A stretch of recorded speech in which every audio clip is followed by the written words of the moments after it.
আউযুবিল্লাহি মিনাশ শাইতানির রাজিম। বিসমিল্লাহির রহমানির রহিম। প্রিয় ভিউয়ার্স, এখানে একটি নকশা দেখতে পাচ্ছেন। এটা হলো নাগিন চালান, অর্থাৎ সাপ চালান দিয়ে আপনি এটা ভালো কাজে ব্যবহার করবেন। আবার এটা মন্দ কাজেও ব্যবহার করা যেতে পারে, কিন্তু মন্দ কাজে ব্যবহার করলে দেখবেন নিজের ক্ষতি হবে। কখনোই মন্দ কাজে ব্যবহার করা যাবে না। তো এটা ভালো কাজের জন্য ব্যবহার করবেন। সাপ চালান করে জাদু বান ধ্বংস করা, জাদু বানকে খেয়ে ফেলার জন্য এই নকশা ব্যবহার করতে পারেন।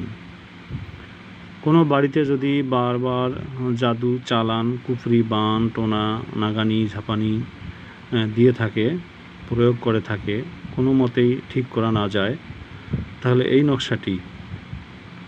নকশাটি লেখার পর আপনাকে 101 বার এই নকশার ওপর কুন ফা ইয়াকুন পরে দম দিতে হবে এবং হুকুম দিতে হবে, অর্থাৎ আদেশ করতে হবে যে অমুকের বাড়িতে নাগান হও, অমুকের বাড়িতে যাও, অমুকের বাড়ির জাদুটোনা বান ধরে ধরে খাও।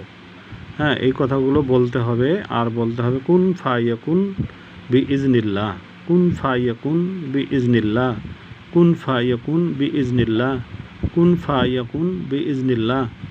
হ্যাঁ, এই কথাটা বলতে হবে। আর নিয়ত থাকতে হবে কি, যে অমুকের বাড়িতে যাও, অমুকের বাড়ির জাদুটোনা বান কুফরি ধরে ধরে খাও, কুন ফা ইয়াকুন বি ইজনিল্লাহ, সর্প হয়ে যাও, কুন ফা ইয়াকুন বি ইজনিল্লাহ। এইভাবে আপনাকে 101 বার পাঠ করতে হবে। এটা রাত 12টার পর, 12টা যখন বাজবে, 1 মিনিট শুরু হবে, তখনই বসে এটা করতে হবে। হ্যাঁ, এটা উত্তর দিকে মুখ করে বসবেন, বসে এটা করবেন। আর এটা যার বাড়িতে এটা নাগান করবেন, তার বাড়ির সেই ব্যক্তির নাম উল্লেখ করে দিতে হবে যে অমুকের বাড়ি। হ্যাঁ, দিয়ে এই নকশাটিতে আপনাকে ধূপ দেখাতে হবে। হ্যাঁ, ধূপ এবং জবা ফুল এটাতে দেখাতে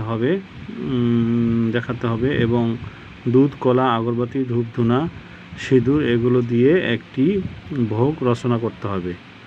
ভোগ রচনা করে এই নকশার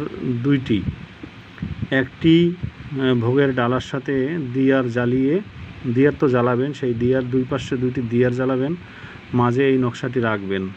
আর সেখানে দুধ, কলা, চিনি, সিঁদুর অর্থাৎ আগরবাতি, ধুনা, ফুল, লাল শালুকের কাপড় দিয়ে এটা কলার ভেড়ায় করে, অর্থাৎ কলার গাছের ভেলা বানিয়ে নদীতে ভাসিয়ে দিতে হবে। আর বলতে হবে অমুকের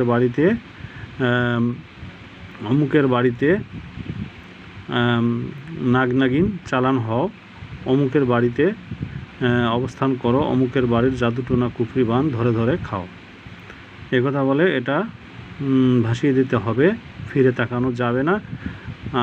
আর একটি নকশা ওই বাড়ির, অর্থাৎ যে ওই বাড়ির কোনো এক কোনায় এটা গেড়ে দিতে হবে, ভালো করে গেড়ে দিতে হবে। তো ভাই দোস্ত, এই নকশাটি লেখার সময় অবশ্যই সামনে দুধ রাখবেন, কলা রাখবেন, ভোগের ডালাটি সাজিয়ে রাখবেন। হ্যাঁ, এটা কখনো অন্যায়ভাবে করা যাবে না। অন্যায়ভাবে করলে নিজের ক্ষতি হবে। এই কাজটি অন্যায়ভাবেও নাগান করা যায়, কিন্তু খবরদার অন্যায়ভাবে করলে নিজের ওপর পড়তাবে।